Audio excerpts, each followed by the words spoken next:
저는 장로교 목사가 아니고 감리교 목사예요. 네. 다 알고 계시죠? 네. 자, 이렇게 소두가 길 얘기를 하려고 하는데, 감리교회는 두 가지 기도 운동이 시작되었습니다. 하나는 저 강원도 철원에 있는 북쪽에서부터 기도 운동이 있게 되었어요.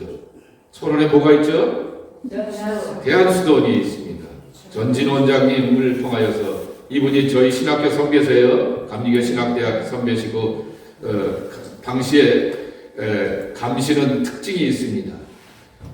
선교사들이 영어로 수업을 하게 되었고, 그래서 감신인이 나중에 감리교 신학대학교가 1950년도에 전쟁 나잖아요. 그래서 거기가 뭐가 되었냐고 하면은 통역학교가 되었어요. 그래서 이제 전쟁 가운데서 미군들을 위해서 통역할 수 있는 통역학교가 되었는데요. 두 번째 한 일이 뭐냐라고 하면은 여자 신학생들을 받아들이게 되었어요.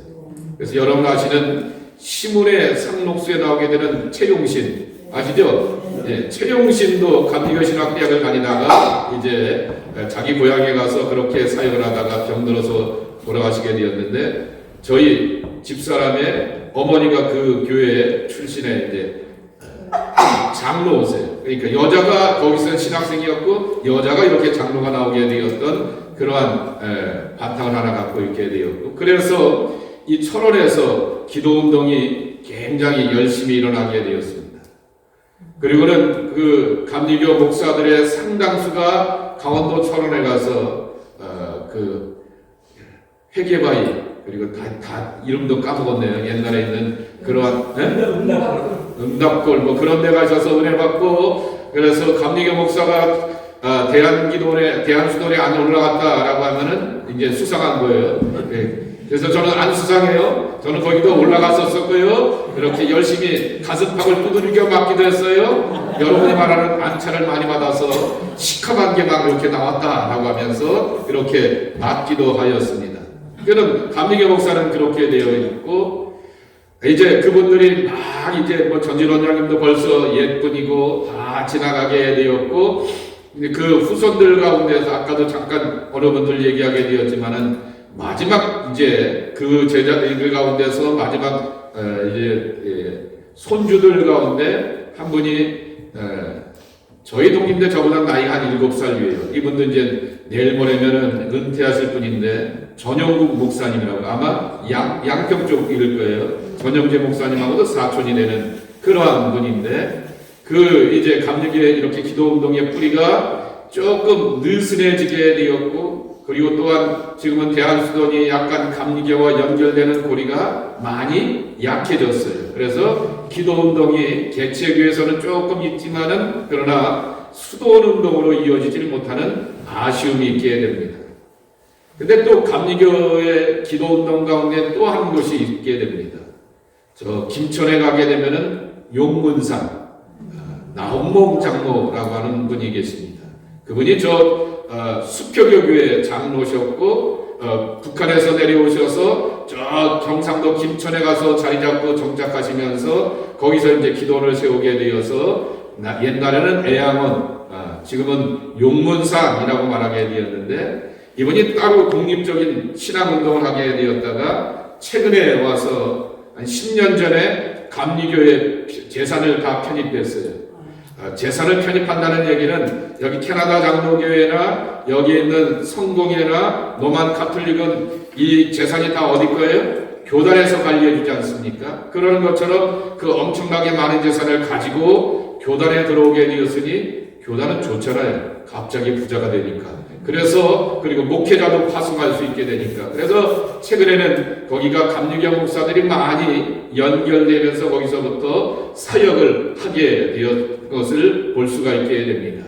그래서 요새는 조금 감리교 목사들이 그 아랫동네에 있는 분들이 명맥을 유지하면서 이렇게 기도운동을 하고 있는 것을 보게 되는데, 작년 가을에 한 분이 이제 이 토론토에 오시게 되었어요. 제가 작년에 온타리오 교회협의회 회장을 하지 않았습니까? 그러면서 교육 세미나를 열게 되었는데, 그 김천 옆동네에서 목회를 하시게 되었던 분이 은혜를 받게 되어서 기도운동을 펼치게 되었는데, 그래서 그분이 대전에 가서 한빛교회라고 하는 곳을 담임하면서 대전에서 두 번째로 크더라고요. 세로나 교회인가요?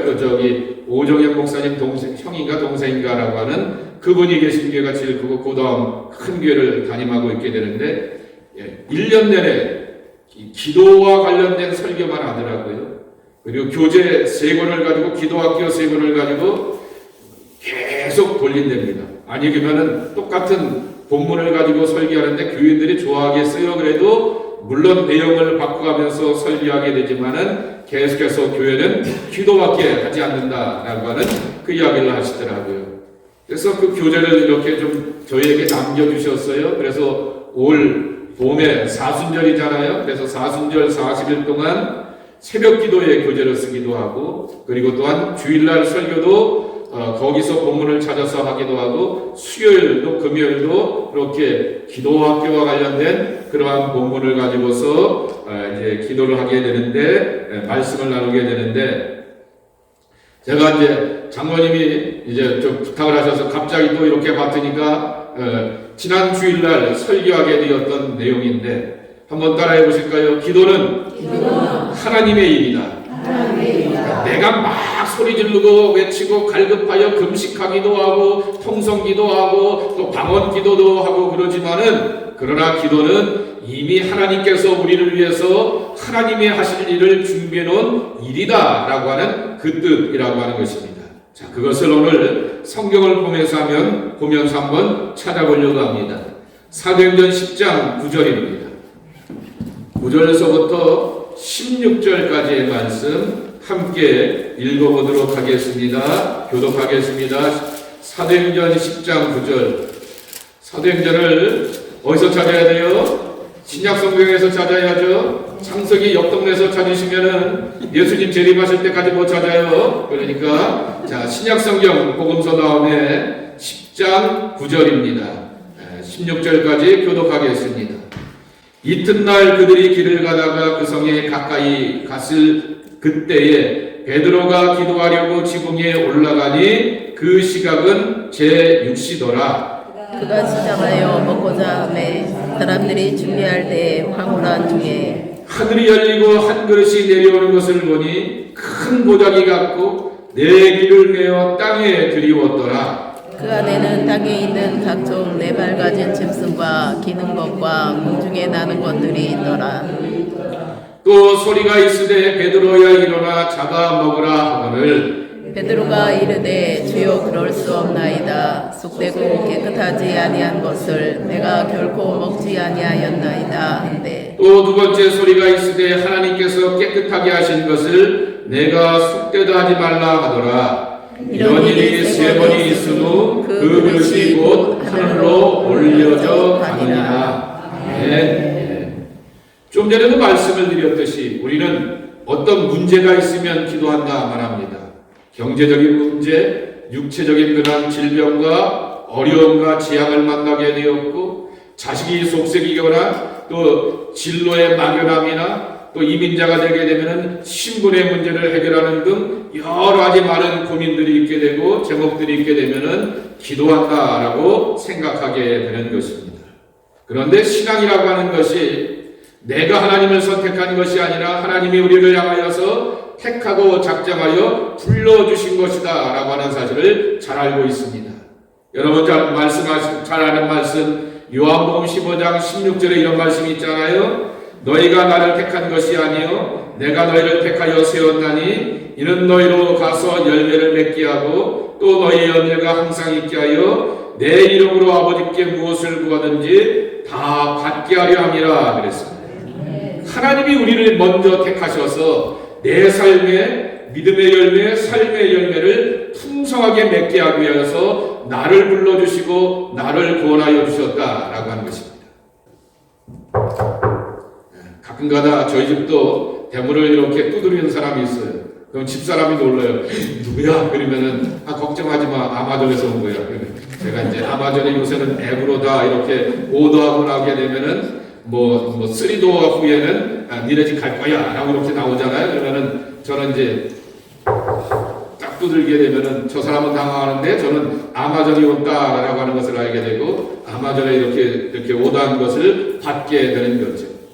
요한계시록 3장 20절의 말씀에 보게 되면은 예수님께서 문 밖에서도 뭐 한다고요? 문을 두드린다라고 말씀하고 있습니다. 그랬더니 두드려 놓은 다음에 예수님을 만나게 되었더니 예수님이 들어오셔서 나와 더불어 먹고 마시며 준비하여 놓으셨던 풍성한 잔치를 허락하신다라고 하는 거죠. 그러니까 예수님께서 문 밖에서 두드리시면서 이 집에 먹을 것도 없고 이 집에 어려운 것도 많으니까 양속 이렇게 가득 먹을 것들을 가득 채워갖고 오셔서 나와 더불어서 먹고 마실 준비를 예수님이 다 해보셨다라는 말입니다. 그런 믿음을 가지고서 우리는 그렇게 바라야 되는 거고, 다만 하나는 두들리는 소리를 듣고 예수님이다 라고 하는 것을 깨달아 알아야 되는 거죠. 다시 표현하게 되면 내가 병들었다, 자식으로 인하여서 어려움을 경험하게 된다, 그리고 진로가 막연하다, 사람과 사람의 관계가 주변의 사람들과의 그러한 관계가 엉켜 있다라고 하게 되면은 이건 뭘로 들어야 돼요? 예수님의 노크 소리로 들을 줄 알아야 된다라고 하는 거죠. 들어오시려고 하시는구나. 그리고 나를 위해서 준비해 놓으시게 되었던 하나님의 풍성한 천국 잔치를 나를 위해서 준비해 놓으셨구나 라고 하는 것으로 듣고 깨닫는 그러한 은혜가 우리에게 필요하다라고 하는 것입니다. 기도하면 응답받는 것이 아니라 기도하면서 이미 기다리고 계시고 예비해 놓으시게 되었던 하나님의 선하시고 아름답고 놀라운 뜻을 깨달아 알게 하는 응답을 경험하는 것이 귀한 축복이다라고 하는 거죠. 그러니까 다른 말로 표현하게 되면 예수님이 보따리를 자꾸 갖고 오세요. 애들은요 양쪽 손에 있는 보따리만 바라봅니다. 과일 사 갖고 오셨나? 과자 사 갖고 오셨나? 그건 애들이나 그래요. 그런데 어른은 어떻게 해야 돼요? 체면이 있잖아요. 아이고 오셨어요 라고 하면서 어른은 어떻게 해야 돼요? 눈과 눈을 마주치면서 뭘 이런 걸 갖고 오세요 라고 하는 것은 그 다음이고, 나를 향해서 찾아오셨고 나를 향해서 맞아주시고 나와 함께 깊은 대화를 나누시려고 하시는 예수님과 눈을 맞추며 마음을 맞추며 호흡하는 것이 참 성숙한 신앙의 축복이다 라고 하는 것입니다. 그래서 기도는 금방 설교 제목처럼 사람의 일이 아니라 하나님의 일이다 라고 하는 것입니다.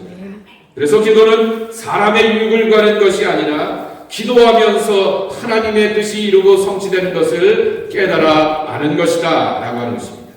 자, 그런 맥락 가운데서 오늘 두 사람의 만남을 소개하려고 합니다. 오늘 본문에 나오는 두 사람, 여러분 누구와 누구죠? 베드로와 고넬료입니다. 만날래야 만날 수 없는 사람이 만나게 되었습니다. 베드로는 정통 유대인이었다가 예수님의 제자가 되어서 기도하게 되었던 사람입니다. 그가 때가 되어서 정한 시간에 기도하였다라고 하는 것은 유대인의 삶의 방식을 여전히 지켜오게 되어서 하루에 3번씩 기도하게 되었던 그 때를 맞이하여서 유대인처럼 그러나 예수 그리스도를 통하여서 만나게 되었던 그 하나님 앞에 간절한 마음으로 기도하게 되었다라고 하는 거죠. 고넬료는 그의 직업이 여러분 잘 아시죠? 뭐라고요? 백부장입니다. 어디서부터 왔어요? 로마. 정통 로마 사람입니다. 식민지에는 왜 왔어요? 유대 땅 식민지에는 왜 왔어요? 출세하려고, 더 잘 살아보려고, 더 성공하려고.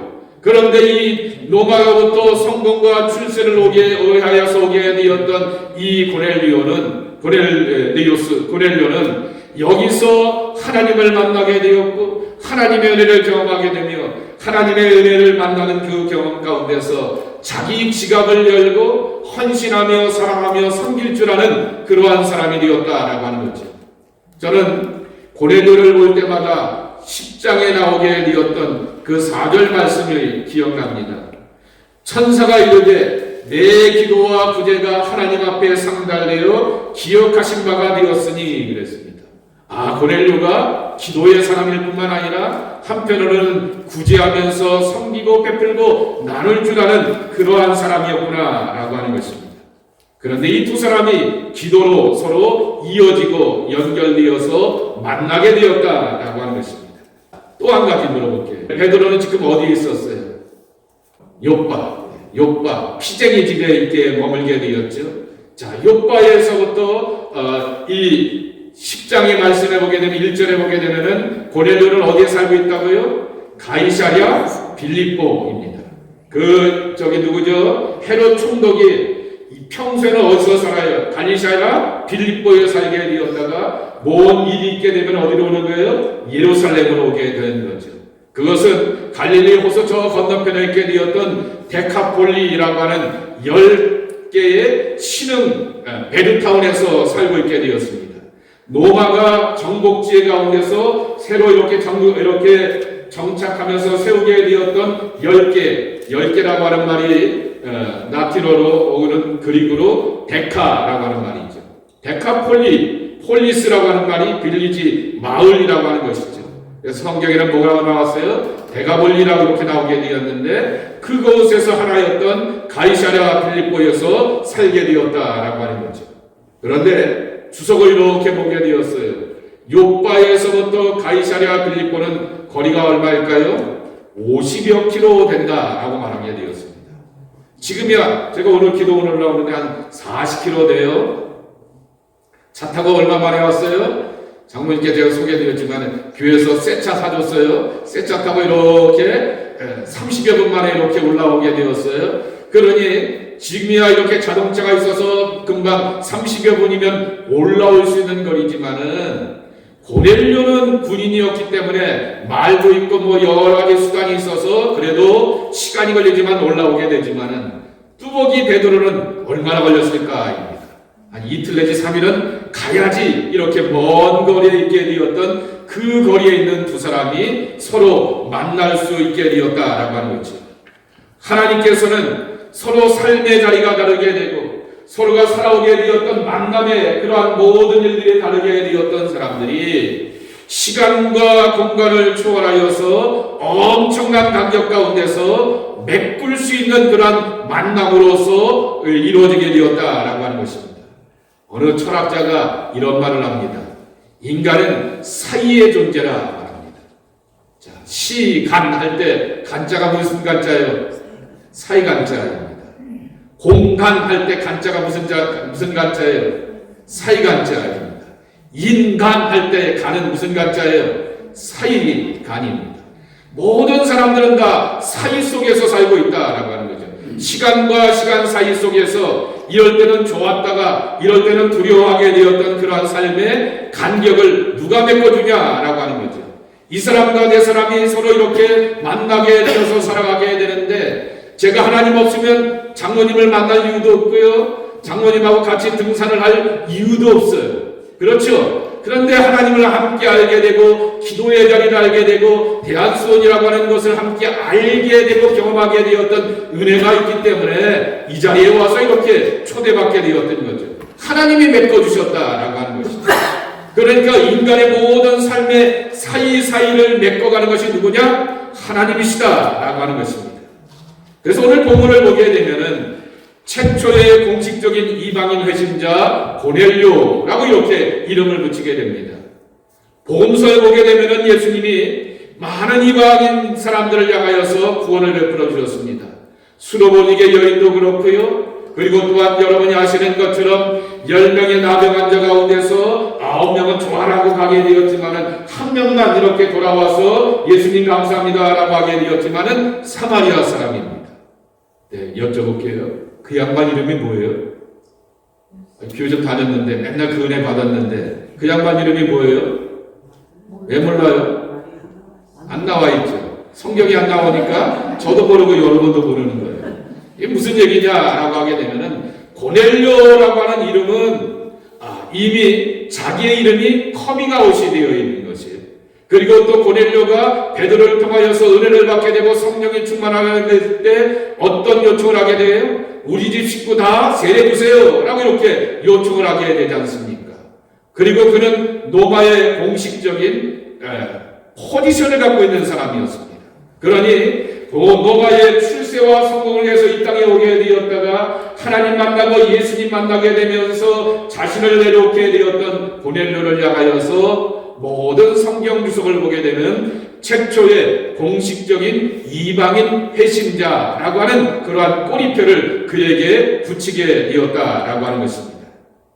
거기에 기도와 구제가 얼마나 중요한가라고 하는 것도 가르쳐 줍니다. 한 사람의 회심이 온 가정의 회심이 된다라고 하는 것도 가르쳐 주게 됩니다. 그런데 이 모든 일 가운데서 가장 기본이 되고 바탕이 되는 것은 베드로나 고넬료나 두 사람 다 공통적인 하나가 있게 되는데 기도의 사람이었다라고 하는 것입니다. 기도의 사람들이 하나님의 위대한 계획 가운데서 초대받고 그러한 하나님의 일을 이뤄가신다라고 하는 것입니다. 그래서 이렇게 선포하고 싶습니다. 하나님의 오묘하고도 놀라운 계획이 항상 먼저 계획되어 있다라고 하는 것입니다. 자, 10장 5절 말씀에 한번 읽어볼까요? 오늘 뭐냐 한번 10장 5절을 읽어주세요.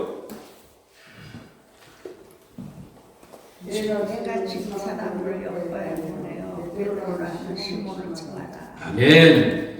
이때는 이제 고넬료에게 하나님께서 천사를 통하여 말씀하십니다. 아직 이 자리는 베드로가 기도하는 자리가 아니었고 환상을 보기 전이었는데 이미 먼저 고넬료에게 이와 같은 환상을 보여주셨다라고 하는 것이죠.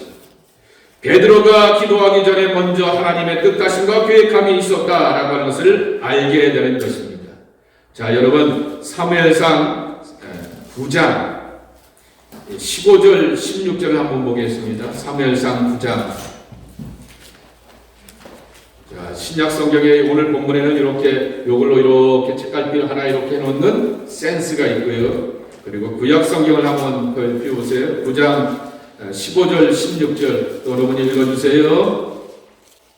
사울이 오기 전날에 여호와께서 사무엘에게 아르타를 이르시되 내일 이맘때에 내가 베들레헴 땅에 산 사람을 내게 보내니 너는 그에게 기름을 부어 내 백성 이스라엘의 지도자로 삼으라. 그가 내 백성을 블레셋 사람들의 손에서 구원하리라.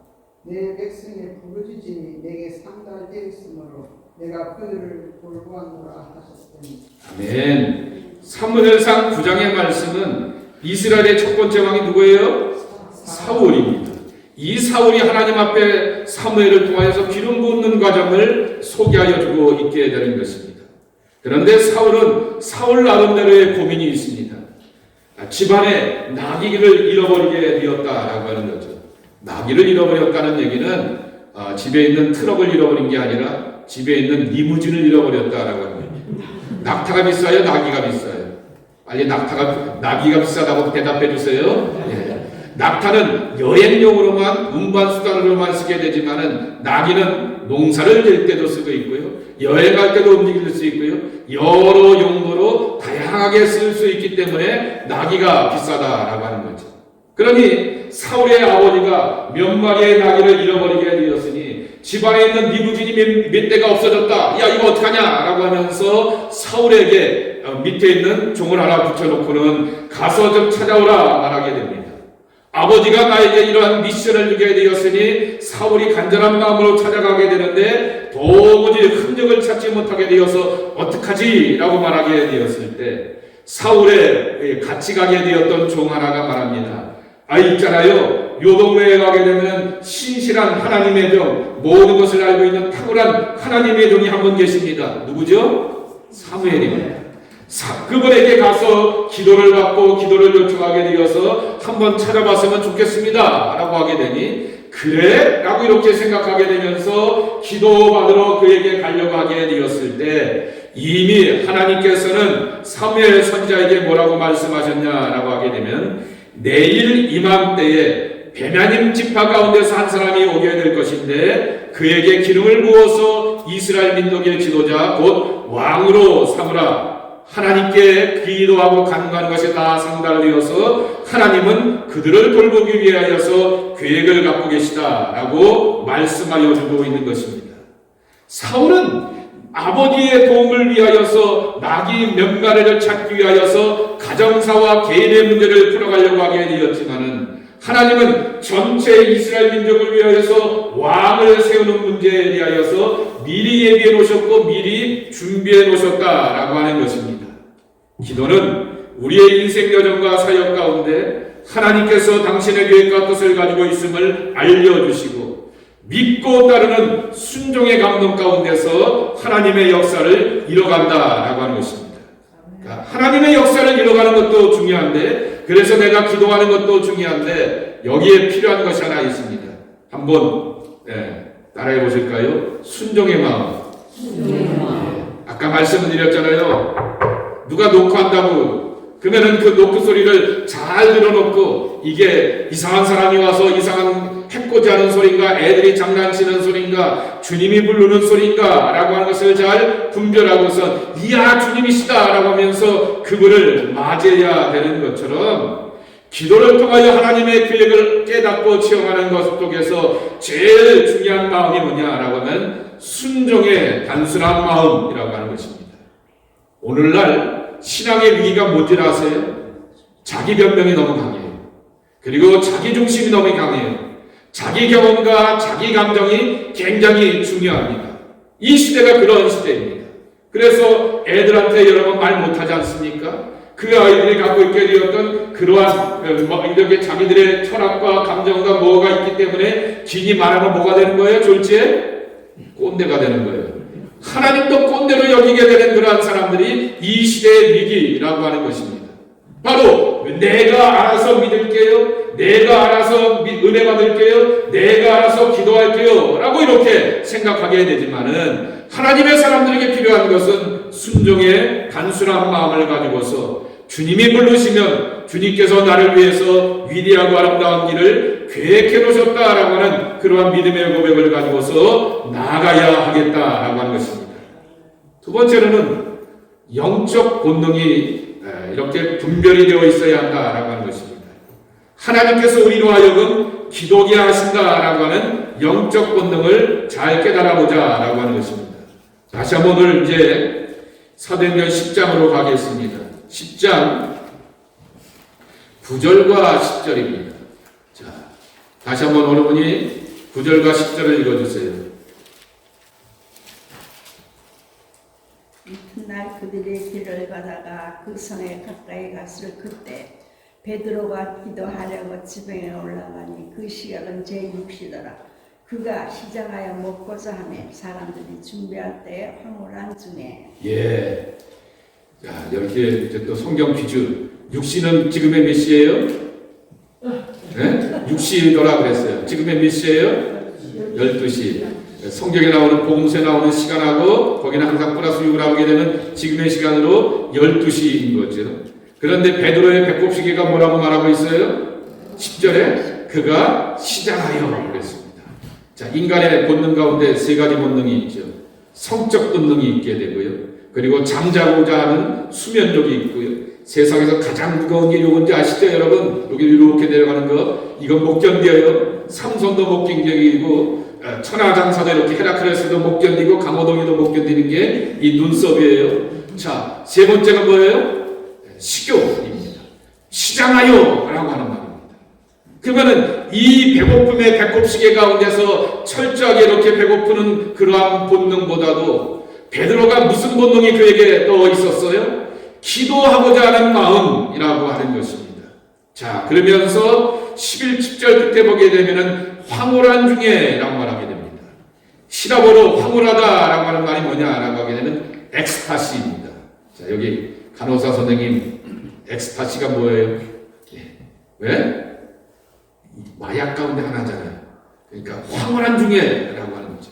젊은 아이들은 이상한 거 이렇게 취하여서 자기 세계에 도취하고 자기 이렇게 만족하려고 하게 되는데, 오늘 이 베드로는 배고프고 이렇게 몸의 본능 가운데서 힘들고 어려운 그러한 짜증이 날 수 있는 그러한 상황 가운데서, 그래 내가 하나님께서 나를 불러주셔서 기도하라고 말씀하여 주시게 되니 플랫하게 되었던 지붕을 향하여서 올라가며 하나님 앞에 작정하고 기도하는 영적 본능이 더 앞서갔다라고 하는 것이죠. 육적인 본능보다도 영적인 본능을 앞세울 줄 아는 그러한 사람이 되어야 한다라고 하는 거죠. 육의 본능을 그대로 따라가게 되면 짐승입니다. 그렇죠? 짐승이 되는 거예요. 자기 하고 싶은 말 다 하게 되고, 자기 원하는 행동 다 하게 되고, 자기가 이렇게 뱉고자 하는 것들을 다 한다라고 하게 되면은 관계는 다 끊어지게 마련이라고 하는 것이죠.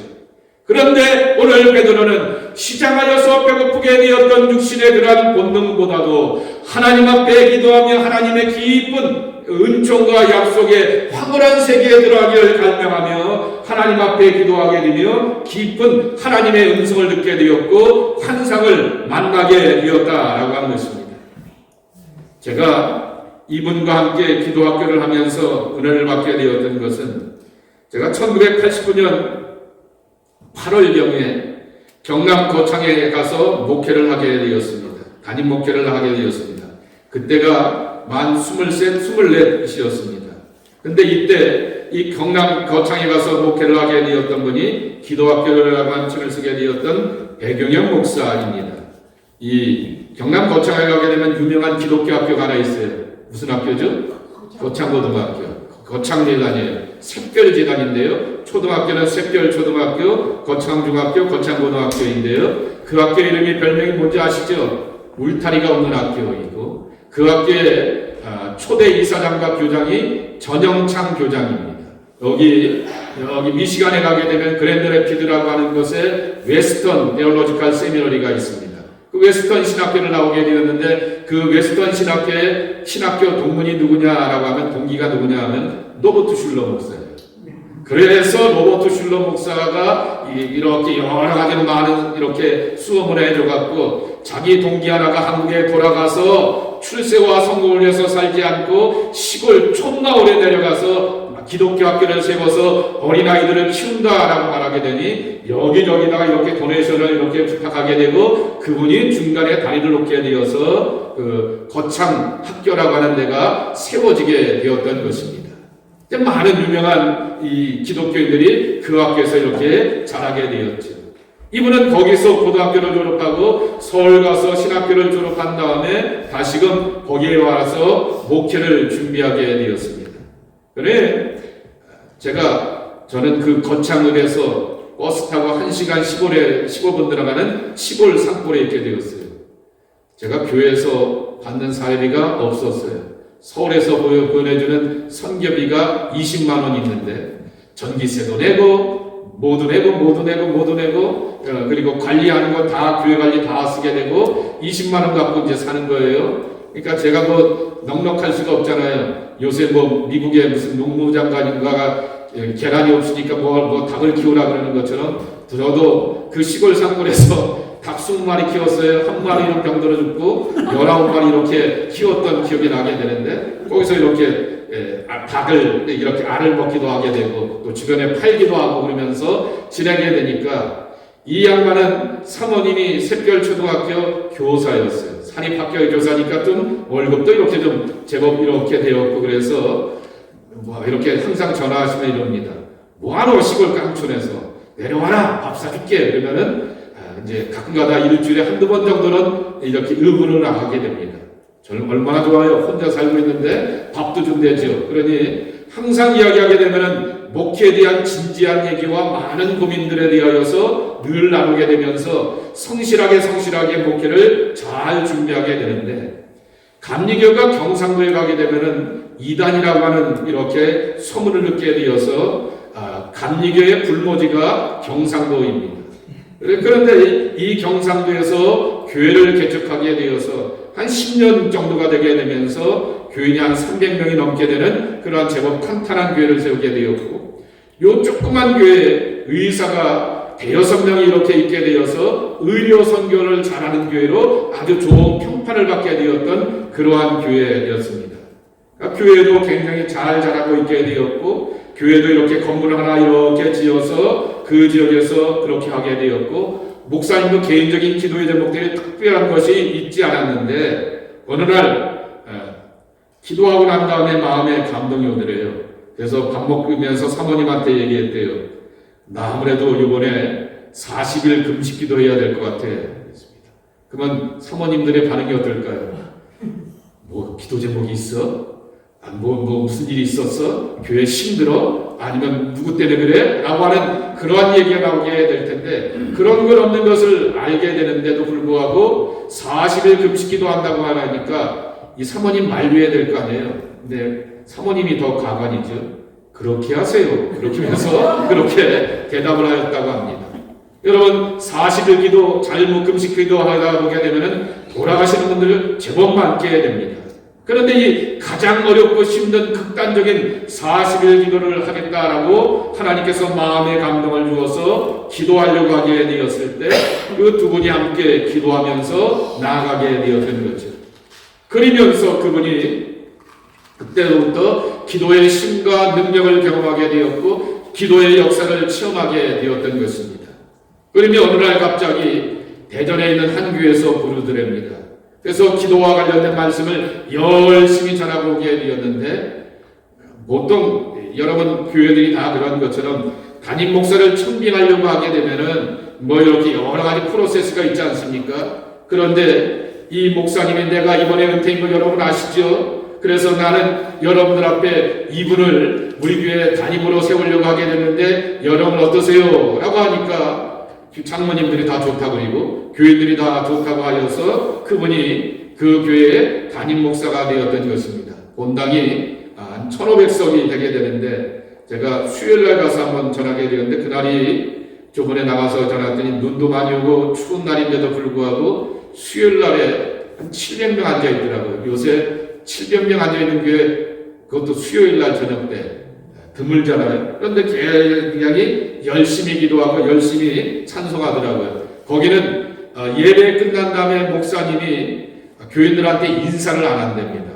왜 그러냐 그랬더니 이유를 알겠더라고요. 제가 말씀을 전하고 저는 외부 강사잖아요. 근데도 불구하고 저한테 기도받으러 온 사람들이 5명 계속 또 이어지더라고요. 그러니까 이렇게 수석 목사가 저를 그냥 끌고 이렇게 목사님 그냥 가시죠 라고 하여서 그렇게 가더라고요. 제 입장에서는 담임 목사님한테 아니면 여기 부목사님들한테 기도받으세요 라고 하고 싶은데 무조건 그렇게 기도하기를 이렇게 원하는 것을 보게 되었던 것입니다. 여러분 기도는 하나님과 우리와의 쌍방대화라고 하는 것입니다. 그렇기 때문에 쌍방대화를 하는 것은 내가 열심히 기도하는 것도 중요하고 금식하며 기도하는 것도 중요하고 그리고 또한 마음을 작정하여서 이때서부터 이때까지 내가 기도한다라고 하는 것도 중요하지만은 하나님이 내게 이렇게 들려주시고 마음 주시고 감동 주시게 되었던 하나님의 뜻을 알아가는 것이 더 중요하다라고 하는 것입니다. 그러기에 하나님께서 내게 기도하라고 명령하시게 되었던 하나님의 요청을 받게 되었으면 과연 나는 이 모든 일들을 통하여 하나님 앞에 영광 돌리고 있는가?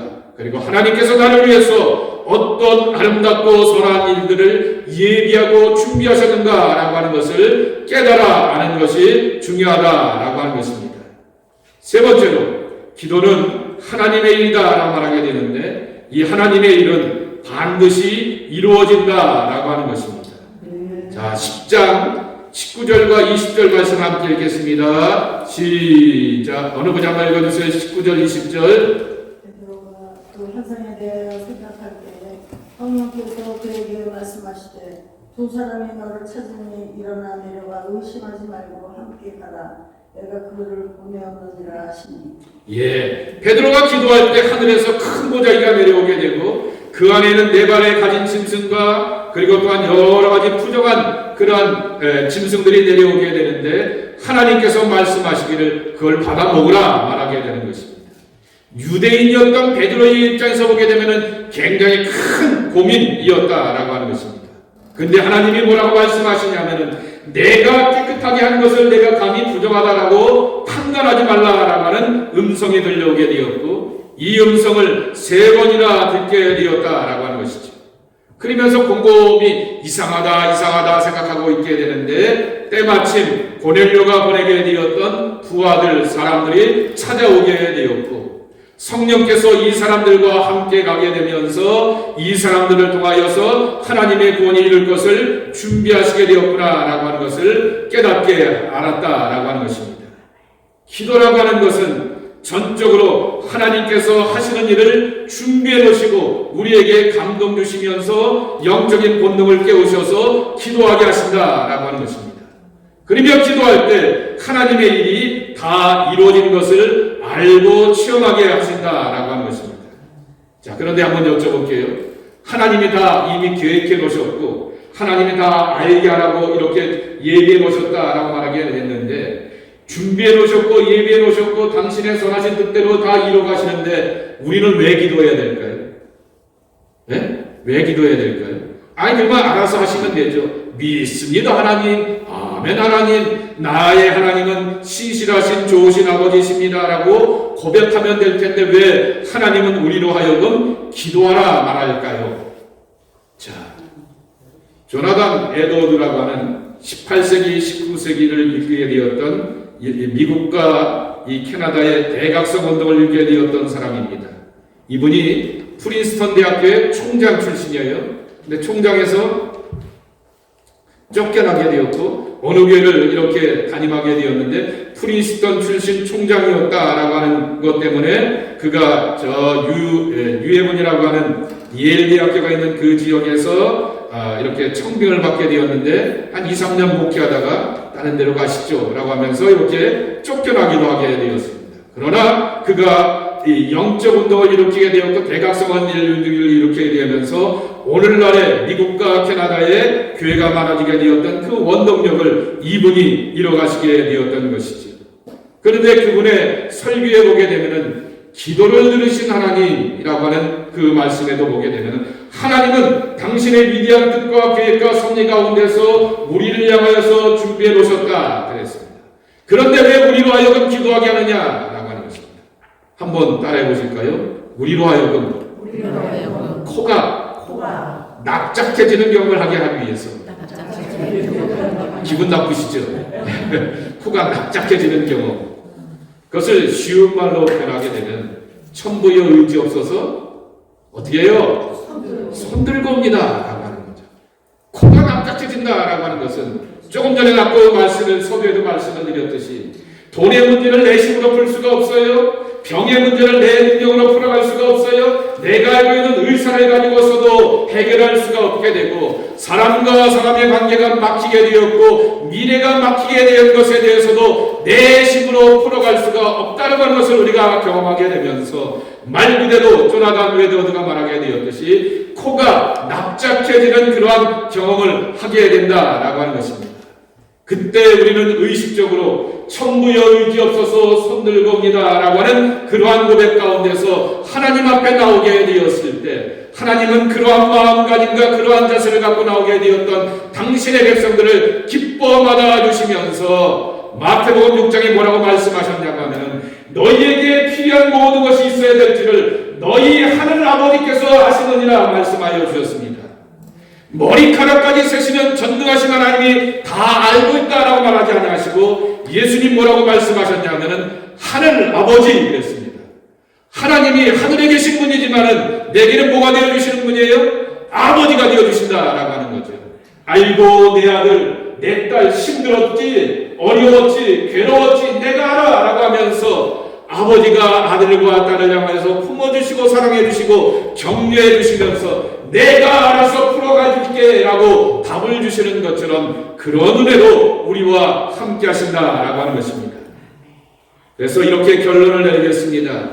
자, 한번 따라 읽어보세요. 성령은 방법이 아니라 기도의 사람을 통하여서 일하신다. 기도의 사람을 통하여 일하신다. 제 얘기가 아니라 AW 토조의 겉면이라고 하는 것입니다.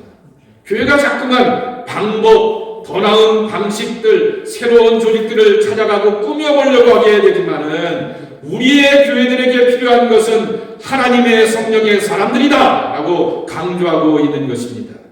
하나님은 계획하고 준비하고 계시지만은 기도하는 사람들에게 기름을 부으셔서 하나님의 뜻을 성취해 간다라고 하는 것입니다.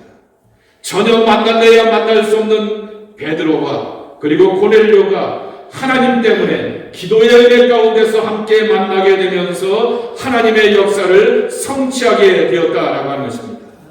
두 사람의 유일한 공통점은 하나님 앞에 기도의 무릎을 꿇을 줄 아는 사람들이었다라는 한 사실입니다. 기도의 사람이 되어서 하나님께서 계획하시고 일하시는 놀라운 은혜를 우리가 맛보아야 될 텐데 하나님은 하나님의 일을 준비해 놓으시게 되었지만은 우리로 하여금 조금 좀 어렵고 힘든 일을 만나게 되면 하나님 코를 납작하게 하려고 하시는 하나님의 음성이군요 라고 깨달으시면서 겸손과 진실한 마음으로 하나님 앞에 기도하게 되었을 때 여러분을 위하여서 예배해 놓으셨던 하나님의 선하심을 맛보고 체험하는 하나님의 사람들이 여러분 모두가 되기를 예수님의 이름으로 간절히 축복합니다. 우리 함께 기도했으면 좋겠습니다. 여러분 기도의 제목들이 있으시죠? 그때마다 하나님 여전히 내 감정, 내 주관, 내 소신, 내 철학, 내 신학을 내세우는 것 아니겠습니까? 하나님 그런 것이 있다라고 하면 이 사순절 십자가에다가 나 자신을 못 박는 계절 가운데 사도 바울이 고백하였듯이 나의 자아를 못 박게 하여 주옵소서. 주님을 찾고 주님을 붙들며 주님의 은혜를 의지하는 저희들에게 하여 주옵소서.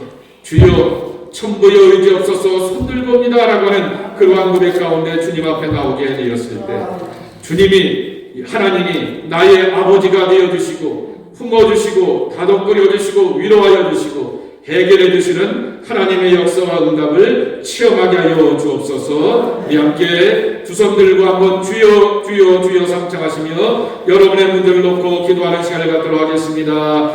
베드로가 배고프고 시장한데 육신의 본능 식욕을 이겨냅니다. 영적 본능이 앞섭니다. 하나님 앞에 기도하려고 하는 그러한 기도의 발걸음으로 옥상으로 올라가듯이 여러분들은 이미 이 대한기도에 올라오게 되는 거룩한 발걸음이 될 줄 믿습니다. 이 영적 본능이 앞서줄 수 있는 우리가 되게 하여 주옵소서. 육의 본능대로 자기 감정과 자기 표현대로 살게 되고 자기가 원하는 대로 행동한다 보게 되면 모든 관계는 끊어지게 마련인 것입니다. 사람과 사람의 관계도 끊어지게 되면서 그 사람 불편해 지하고 싶은 말만 하게 되고 지하고 싶은 대로 행동하게 되고 지하고 싶은 대로 이렇게 살아가 라고 말하게 되면 사람과의 관계가 끊어지게 마련입니다. 당연히 하나님과의 관계도 끊어질 수밖에 없는 것입니다. 오늘 베드로는 시장하고 배고픔에도 불구하고 또한 옥상으로 올라가게 돼서 지붕 위에서 하나님 앞에 기도하며 하나님의 신비한 세계, 깊은 세계, 영적 황홀경을 경험하게 되었듯이 주님 내게 영적 본능이 앞서는 거룩한 마음을 허락하여 주옵소서. 하나님 이 힘들고 어렵고 괴롭지만은 그것보다도 기도의 사람이 되고 말씀의 사람이 되고 묵상의 사람이 되고 찬송의 사람이 되어서 예수님의 은혜대로 살기를 원하는 이 거룩한 발걸음이 일평생 내 삶 가운데서 끊어지지 않게 하여 주옵소서. 그래서 주님 만나고 주님을 경험하며 주님의 깊고도 놀라운 세계에 들어가는 우리 모두가 되게 하여 주옵소서. 다시 한번 주님 불러가시며 기도하도록 하겠습니다. 대한기도원의 부활절 집회가 언제 있다고요?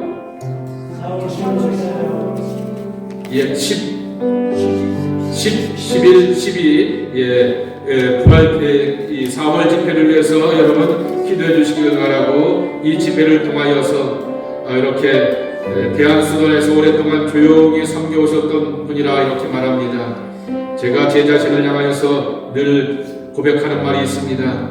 저는요 산을 지키는 못생긴 나무입니다 라고 말하였듯이 그 정말 대한수도원을 조용히 지켜오게 되었던 무명의 그러한 사역자이지만은 그러나 늘 은혜가 있고 또한 하나님의 역사 가운데서 충실하게 되었던 그러한 분인 것을 보게 됩니다. 그분의 신실함과 충성된 마음 함께 배우면서 은혜 받는 우리가 되게 하여 주옵소서. 큰 집회를 통하여 이 집회를 통하여서 큰 은혜가 예배해 놓으신 것을 경험하는 소중한 시간들이 되게 하여 주옵소서. 우리 강사님을 위해서 집회 받을 때 은혜 받을 것을 위해서 기도해 주시고요. 대한수도를 위해서 기도원을 위해서 기도해 주시기 바라고요. 그리고 또한 토론토에 있는 온타리오에 있는 교회들을 위해서 기도해 주시고요. 여러분의 교회들을 위해서 기도하시고 마지막으로 이렇게 기도하고 제가 마무리 기도하고 마치도록 하겠습니다. 하나님 베드로가 시장하지만은 지붕 위에 올라가서 하나님의 시간에 하나님의 깊은 세계에 들어가며 하나님의 뜻과 계획과 섭리하심의 오미하심을 맛보게 되었듯이 저희들이 세상살이에 바쁘고 분주하며 여러 가지 어려운 일이 많이 있음에도 불구하고 모든 것을 미워하고 기도의 동산에 올라오게 되었습니다. 우리로 하여금 기도하게 해주시니 감사합니다. 매달리며 간구하며 하나님의 은혜 속에 머물게 해주시오니 감사합니다. 하나님, 정말 만날 수 없는 사람이 만나게 되었던 것처럼 우리의 힘으로 감당할 수 없는 삶의 문제들이 하나님의 능력 안에서 풀어지고 해결되며 거룩한 역사를 경험하는 하나님의 귀하고 놀라운 축복이 저희 안에도 경험될 수 있도록 은혜 더하여 주시옵소서. 참 축복의 사람이 되게 하여 주시옵소서. 진정한 하나님의 응답을 맛보는 하나님의 사람들로 지켜 주시옵소서. 저희 안에 연약한 육체를 갖고 있는 이들 머리 위에 치지 않사하여 주시어서 깨끗함으로 고쳐 주시옵소서. 두려운 마음을 가지고서는 진정한 평강 가운데 기도할 수 없는 것을 기억합니다. 참 믿음의 사람이 될 수 없는 것을 기억합니다. 예수님 우리를 향하여서 너에게 평화가 있을지어다라 말씀하여 주었듯이 염려와 근심은 물러가고 예수님의 평강만이 넘쳐나게 도와주시옵소서. 불안하고 염려가 많은 세상 가운데 다 샬롬의 사람들이 되게 하여 주시옵소서. 하늘의 평안으로 살아가는 약속의 자녀들이 되게 하여 주시옵소서. 우리의 소중한 자녀들이 학업 중에 있습니다. 진로의 고민 가운데 있습니다. 만남을 기다리고 있습니다. 가정을 이루고 있습니다. 우리보다 더 큰 믿음의 자녀들이 되기를 원합니다. 더 큰 말씀의 사람들이 되기를 원합니다. 간절한 기도의 사람이 되기를 원합니다. 위대한 하나님의 일꾼들로 살아갈 수 있도록 우리 자녀들을 믿음으로 축복하여 주시옵소서. 아버지 하나님, 4월 집회가 기다리고 있습니다. 대한기도 찾아온 이들의 응답의 자리가 되게 도와주시옵소서. 은혜의 자리가 되게 도와주시옵소서. 아버지, 모든 갈급한 심령들 가운데 예비하신 하나님의 복을 폭포수같이 누릴 수 있는 거룩한 자리로 축복하여 주시옵소서. 하나님, 우리는 시간 속에 살고 공간 속에 살고 사람 속에 살지만은 그 모든 것을 메꾸고 이끌어 주시고 연결시켜 주시는 분이 내 하나님 것을 믿사오니 내 하나님의 예비하신 가운데 감사와 찬송이 있는 저희들에게 하여 주시옵소서. 정성된 마음으로 하나님 앞에 예물을 드렸습니다. 헌신하며 예물 드리고 늘 하나님 앞에 감사하는 당신의 백성들 가운데 더 많은 감사의 제목과 감사로 하나님께 영화롭게 하는 복된 삶이 될 수 있도록 축복 내려 주시옵소서. 예수님의 이름으로 간절히 축복하며 기도하옵나이다. 아멘.